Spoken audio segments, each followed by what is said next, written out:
मुझे मुझे ऐसा लगता है कि कांग्रेस को ये समझ में नहीं आ रहा है कि हम क्या ऐसा प्रयोग करें जिससे भारतीय जनता पार्टी को इलेक्टोरल बैटल में हम हरा सकें।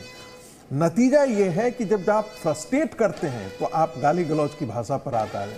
उनको लगता है कि प्रधानमंत्री का जो कद है उसको हम छोटा करके हम शायद अपनी पहचान आगे खड़ी कर सकें, उसमें वो फेल कर जा रहे हैं।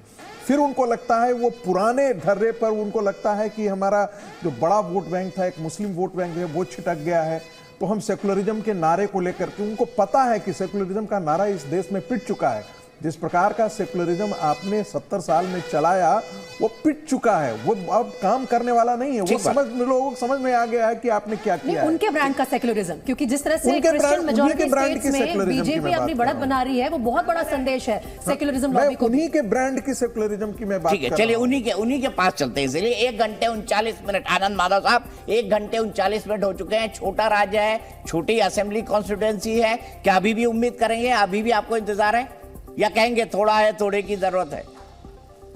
देखिए, ऐसा है कि अंतिम तो सबसे बड़ा सच होता है कि जनता का जो निर्णय होता है वो सबको स्वीकार करना पड़ता है, इसमें कहीं कोई दो मत नहीं है।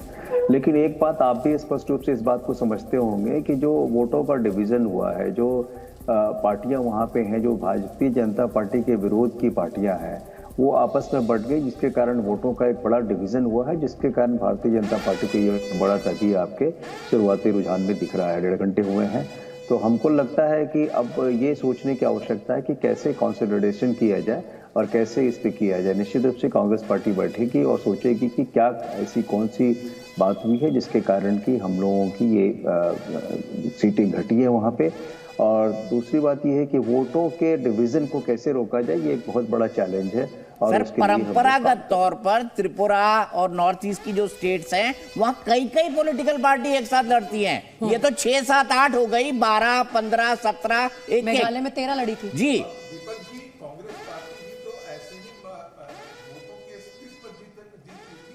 ठीक है। और मैं एक बात बता दूं आपको, एनपीपी की 26 सीटें यही हो गई हैं, वहीं मेघालय में जो निर्दलीय हैं वो 10 पहुंच गए हैं। जी, तो हम जो कह रहे थे कि इतनी सारी पॉलिटिकल पार्टी और इतने सारे विधायक कि कई बार तो ऐसा लगता है कि सर पर ही लाल बत्ती लगा दी जाए तो मालूम पड़े वो विधायक और मंत्री है। आनंद माधव जी, मैं सीधे आपके पास से अब जफर इस्लाम साहब के पास जाऊंगा। जफर इस्लाम साहब, मुझे एक बात बताइए, आनंद माधव साहब के विश्लेषण से क्या आप सहमत है?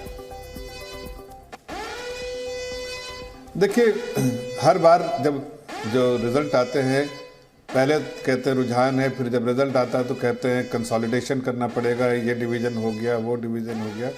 भाई देखिए, आपको ये समझना पड़ेगा कि जनता इस बात को समझने लगी है कि कौन पॉलिटिकल पार्टी धरातल पे आके लोगों की समस्याओं का समाधान करती है और कौन सी पॉलिटिकल पार्टी हवा में रह के लोगों को ज्ञान देती है। दोनों फर्क है। राहुल गांधी जी को अच्छा लगता है ज्ञान देने में, इंटेलेक्चुअल बनने में, लेकिन लोगों के जो समस्याएं हैं उसका समाधान ढूंढने में उनकी कोई रुचि नहीं है।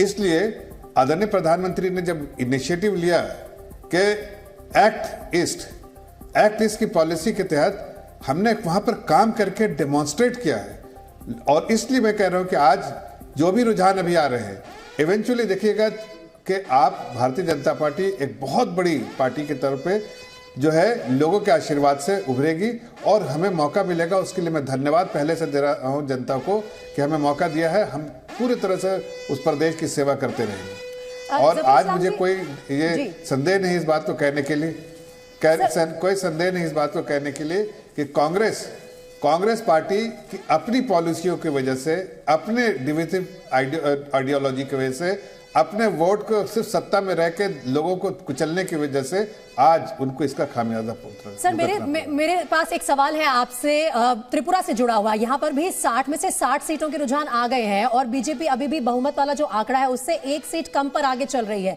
तो कहीं ना कहीं आपको वहां से कुछ चिंता का विषय नजर आ रहा है कि यहाँ क्या स्थिति बनेगी, क्योंकि लेफ्ट और कांग्रेस के अलायंस को बीजेपी के नेताओं ने आड़ी टेढ़ी खीर भी बताया था, गला काट काडर भी बताया था, लेकिन फिर भी 20 सीटों पर अभी उनके प्रत्याशी आगे चल रहे हैं।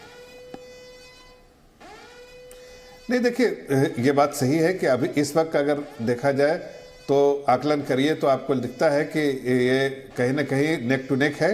लेकिन मुझे लगता है जो हमारे इसमें था कि हमें 35-36 सीटें वहां पर आएंगी, मुझे उम्मीद है कि जब तक थोड़ी देर और आधा एक घंटे में, जैसा दीपक भाई कह रहे थे छोटा स्टेट है, एक घंटे में मुझे लगता है कि 11 बजे तक सारे रुझान जो है तब्दील होने लगेंगे रिजल्ट में, और मुझे उस वक्त के रुझान जो है बहुत हद तक जो आखिरी जो फैसले हैं, जो रिजल्ट आएगा उससे दिखते रहेंगे। तो मुझे उम्मीद है अभी भी कि 35-36 पे हमारा कहीं आंकड़ा वहां टिकेगा। 35-36 पर त्रिपुरा में ये जफर इस्लाम साहब को उम्मीद है। लेकिन मनोज जी, ये आंकड़े देखने के बाद देखिए, आपका अभी तक आप मतलब निशाने पर तीर लगा है, निशाने पे तीर लगा है, लेकिन ये तीर किसके दिल पे लगा होगा ये भी बताइए। दिल पे लगा। पहले ये तो बता दे कि ये जो तीर लगा है उसके बारे में हम लोग करने, देखिए छोटा राज्य है, काफी कम वोटर हैं, और इसमें 500-100 वोट पे भी सीटों में परिवर्तन होगा। तो ये चीज़ों ये ना हम समझे कि ये जो आंकड़े दिख रहे वही होंगे। एक समय स्थिति ये हो गई थी, जो त्रिपुरा में जो लोकल चैनल बता रहे थे, भारतीय जनता पार्टी को अभी आधे घंटे के पहले 24 सीटों पे लाकर रख दिया था। तो मैं भी अपने आंकड़े को लेकर चिंतित था कि मैं तो 24 नहीं दिया था, मैं तो 29 से लेकर 39 तक चल रहे थे। तो ये आंकड़े बदलेंगे। रही बात की भारतीय जनता पार्टी, मैं एक मिनट बता दूं, आपने कहा आंकड़े बदलेंगे। बीजेपी 31 पर आ गई है, लेफ्ट 20 पर, त्रिपुरा 8 पर, अदर्स 1 पर। देखिए आपके आंकड़े आप ही के लिए शुभ साबित हो रहे हैं। जी, मैं अभी और सारे चैनलों को लेकर यहाँ पे लिख कर रखा था, लगभग सबने जो त्रिपुरा में दिखा रहे थे वो 26 और 28 सीटें दिखा रहे थे।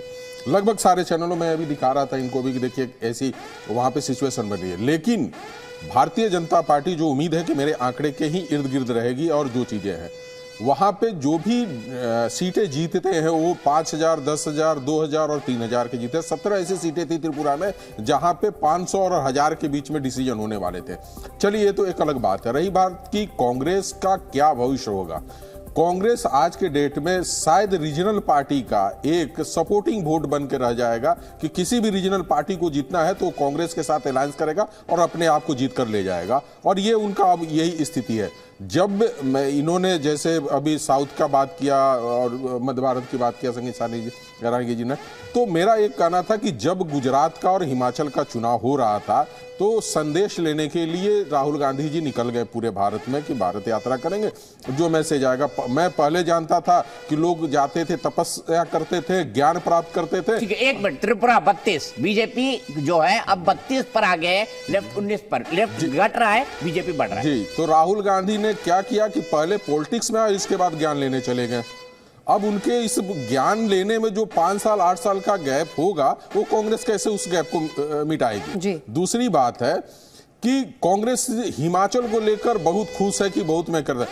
हिमाचल में कांग्रेस ने बीजेपी को नहीं हराया है, ये बात क्लियर है। वहां पे बीजेपी के ही जो व्यक्ति थे उन्होंने जाकर बीजेपी को हराया, कांग्रेस जीती नहीं है। तो कांग्रेस उस जीत को लेकर खुश ना हो। और रही बात की नॉर्थ ईस्ट, जहां पे भारतीय जनता पार्टी का एक अपना अस्तित्व बनाना था, उन्होंने तो कांग्रेस का अस्तित्व ही मिटा दिया।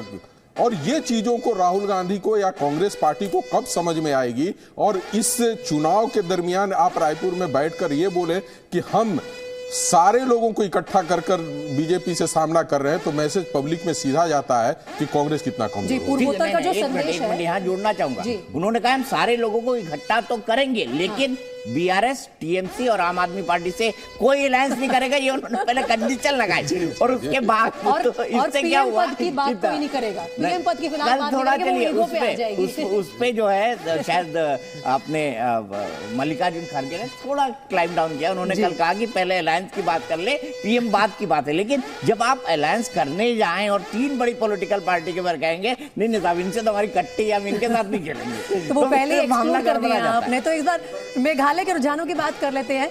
इस वक्त मेघालय में 59 सीटों के रुझान आ चुके हैं। एनपीपी 25 सीटों पर आगे चल रही है, बीजेपी 8, कांग्रेस 6 और टीएमसी अब देखिए घटकर 12 से घटकर अब 9 पर हो गए हैं। अदर्स यहां पर मैक्सिमम गेनर है। और मनोज जी देखिए, मैक्सिमम जो पैराशूट हैं वो भी मेघालय में लैंड कर रहे हैं, क्योंकि यहां पे बहुत ज्यादा पार्टीज जो थी वो मैदान में उतरी थी, 13 पार्टियां।